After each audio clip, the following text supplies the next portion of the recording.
नमस्कार, आप देख रहे हैं नई आवाज न्यूज चैनल। मैं हूं आपके साथ अंशु शर्मा। रुक करते हैं खबरों की ओर। लंढोरा के मुस्लिम समाज ने खानपुर से निर्वतमान विधायक कुंवर प्रणव सिंह चैंपियन और रानी देवयानी का फूल मालाओं से लंढोरा पहुंचने पर जोरदार स्वागत किया।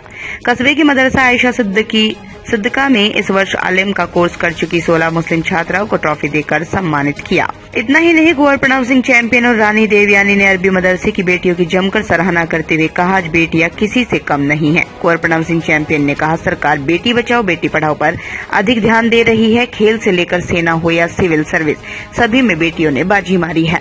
आज बेटियां किसी से कम नहीं हैं। इस दौरान मंगलोर मदरसे के मुफ्ती मासूम और मदरसा प्रबंधक अब्दुल सलाम द्वारा चैंपियन और उनकी पत्नी को मोमेंटो देकर सम्मानित किया गया। उन्होंने कहा, बेटियां आज अपने आप को मोदी सरकार में सुरक्षित महसूस कर रही हैं। बेटियों ने इस देश ही नहीं बल्कि विदेशों में भी कामयाबी का परचम लहराया है। उन्होंने कहा, लंढोरा उनका परिवार है। यहाँ सभी जातियों सभी धर्मों के लोग मिलजुल कर रहते हैं। आज लंढोरा का अरबी मदरसा दीनी तालीम के साथ साथ दुनियावी तालीम भी उपलब्ध करा रहा है, जो बेहद सराहनीय है। उन्होंने मदरसा प्रबंधक की सराहना करते हुए कहा कि उर्दू अरबी के साथ साथ दुनियावी तालीम भी ध्यान दे, ताकि बच्चों को आने वाली नस्लों को आसानी से रोजगार मिल सके। इस मौके पर मुफ्ती मासूम ने कहा, मुस्लिम बच्चे बुनियादी तालीम बेहतर तरीके से हासिल कर रहे हैं, लेकिन वह आधुनिक शिक्षा पर भी ध्यान देना होगा। कंप्यूटर की शिक्षा, तकनीकी शिक्षा आज के युग में बेहद जरूरी है। इस मौके पर बड़ी संख्या मुस्लिम समाज के लोग मौजूद रहे। आलिम का कोर्स पूरा करने वालों में सना पुत्री निसार, अक्सा पुत्री एहसान, आसिफा पुत्री सलीम, इकरा पुत्री इकबाल, जैनब पुत्री नफीस, नरगिस पुत्री शमशाद आदि रही। अन्य भी बेटियों के इसमें नाम शामिल हैं। इन्हें मोमेंटो देकर भी सम्मानित किया गया। बहुत खुशी की बात है जनाब। देखिए, मैं तो शुरू से कहता आया कि बेटों के साथ साथ बेटी की तालीम बहुत जरूरी है।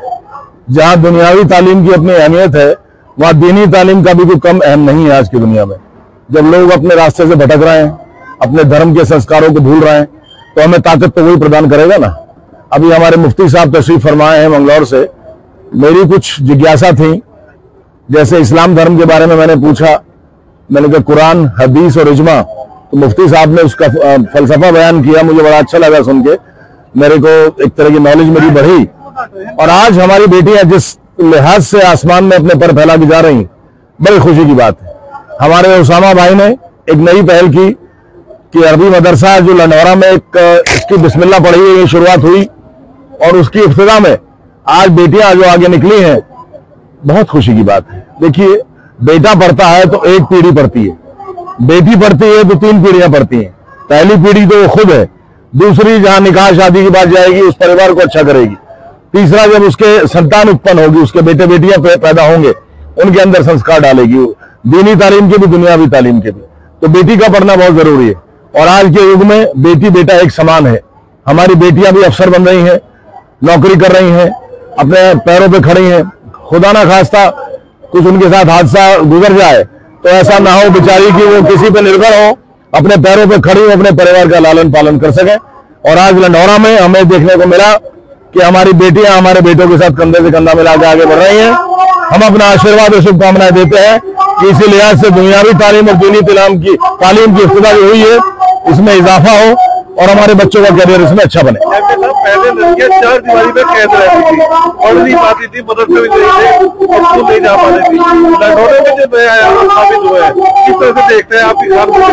बहुत खुशी की बात है। देखिए, हम भी लंढोरा से बिलोंग करते हैं, और अब से 40 साल पहले जब हमने अपनी पढ़ाई शुरू की थी कंपटीशन की, उस समय कोई माहौल यहाँ नहीं था, लेकिन हमने पहलवानी के साथ साथ पढ़ाई को भी अंजाम दिया। और IAS जैसी पढ़ाई जो इतनी मुश्किल होती है, उसकी तैयारी की, और लंढोरा में रहते रहते उसको दिया। आज मुझे अपने बेटे बेटियों को देखकर बड़ा फख्र होता है जब ये लोग उस जो मशाल जो हमने रोशन की थी, उस मशाल में इजाफा करके उसके शोले बना दिए हैं, जिनसे अंधकार दूर हो रहा है, रोशनी फैल रही है, तालीम की, इल्म की रोशनी फैल रही है, और उससे उनका जीवन लाभान्वित होगा, अपने जीवन में कामयाबी हासिल करेंगे। ये हमारा आशीर्वाद है। कुछ लोग कह रहे हैं कि भाजपा में जो मुस्लिम है वो बड़े बड़े हुए खौफजदा है।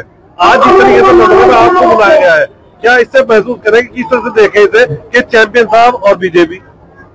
देखिए साहब, पहली बात तो हम ना धर्म को मानते हैं ना जाति को मानते हैं। हम इंसानियत की इंसान और इंसानियत को मानते हैं। इंसान का लहू एक जैसा, इंसान एक जैसा, तो फिर फर्क कहेगा। भाई ठीक है, कोई दीन को मान रहा है, कोई ईश्वर को मान रहा है, कोई गुरु ग्रंथ साहब को, कोई गिरजाघर में जाता है, ये तो अपनी अपनी मान्यता है। लेकिन इंसानियत का जहां तक एक तरह का मौजू है, जो दायरा है, उसमें सब बराबर है। मैं नहीं मानता ये तकसीम जो करते हैं लोग। मैं तो सबको मोहब्बत के हिसाब से एक निगाह से देखता हूं, और अपने 57 साल के जीवन में मैंने यही देखा। लंढौरा कस्बे में हूं, चाहे मैं दिल्ली में हूं, चाहे मैं लंदन में गया, मैं अमेरिका में गया, मैंने कोई मुख्तसर फर्क नहीं किया। मैंने सबको एक ही आंख से देखा, और वही चीज मैं आज कस्बे में अपने देख रहा हूं। कोई डर भय नहीं है, कोई बीजेपी और उसकी कांग्रेस की इसकी बात नहीं है। हम अपने लोगों के थे, लोगों के हैं, और इंशाल्लाह लोगों के अपने रहेंगे। आप मोहब्बत के लिए बहुत शेर कहते हैं, शेर भी आप आपने भी दुविधा में डाल दिया। अब सोच के तो हम आए नहीं थे, शायर भी हम नहीं है।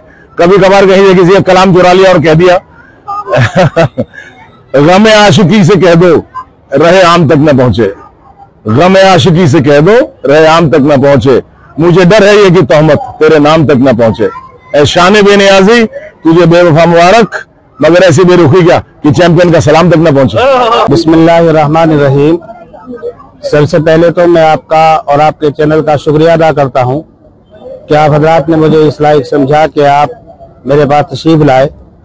और दूसरी सबसे बड़ी खुशी है कि आज पहली मर्तबा मेरी चैंपियन साहब से मुलाकात हो रही है, और इंशाल्लाह मुलाकात होती रहेगी। देखिए, जहाँ तक तालीम का ताल्लुक है, तो हमारा जो कुरान करीम है, जिसको हम आसमानी किताब मानते हैं, उसमें सबसे पहली जो आयत मुबारक नादिल हुई वो तालीम के सिलसिले में नादिल हुई। इससे अंदाजा लगाया जा सकता है कि मजहब इस्लाम में एजुकेशन की किस कदर अहमियत है। सबसे पहले जो कुरान करीम में आयत नादिल हुई है वो तालीम और ताल्लुम के ताल्लुक से नादिल हुई। और जहाँ तक आपने तज़किरा किया है मर्द और औरत की तालीम में फर्क का, तो मजहब इस्लाम में सिर्फ यह है कि तालीम हासिल करो, इसलिए कि नबी अकरम सल्लल्लाहु अलैहि वसल्लम ने इरशाद फरमाया, तुम में सबसे बेहतर आदमी वो है जो इल्म सीखे और सिखाए, जो कुरान पढ़े और पढ़ाए। मजहब इस्लाम ने कभी मर्द औरत के दरमियान किसी भी एतबार से तफरीक पैदा नहीं की है, और बल्कि अगर आप इस्लामी तारीख उठा करके देखें और हुजूर अकरम सल्लल्लाहु अलैहि वसल्लम की अज़वाज मुतहरात जो हैं, आपकी जो बीवियां हैं, उनमें हजरत आयशा सिद्दीक़ा रज़ियल्लाहु ताला अन्हा के बारे में अल्लाह के पैगंबर सल्लल्लाहु अलैहि वसल्लम ने फरमाया कि इनसे इल्म हासिल करो, इसलिए कि आधा जो इल्म है वह हजरत आयशा के पास था और आधा इल्म हजरत सहाबाए किराम के पास था। इसलिए कि इल्म का एक हिस्सा वो है जो मर्दों से मुताल्लिक होता है, और इल्म का एक हिस्सा वो है जो औरतों से मुताल्लिक होता है। औरतों के ताल्लुक से जो अहकामात शरीयत के हजरत आयशा के पास थे वो दूसरे लोगों के पास नहीं थे। तो गोया कि मजहब इस्लाम ने मर्द औरतों के दरमियान में कभी तालीमी एतबार से तफरीक पैदा नहीं की है। और हजरत आयशा रज़ियल्लाहु ताला अन्हा बहुत बड़ी आलिमा थी, कुरान और हदीस की भी, शेर व शायरी की भी, इल्म अदब से भी वाबस्ता थी, इल्म मीरास बहुत ज्यादा जानती थी।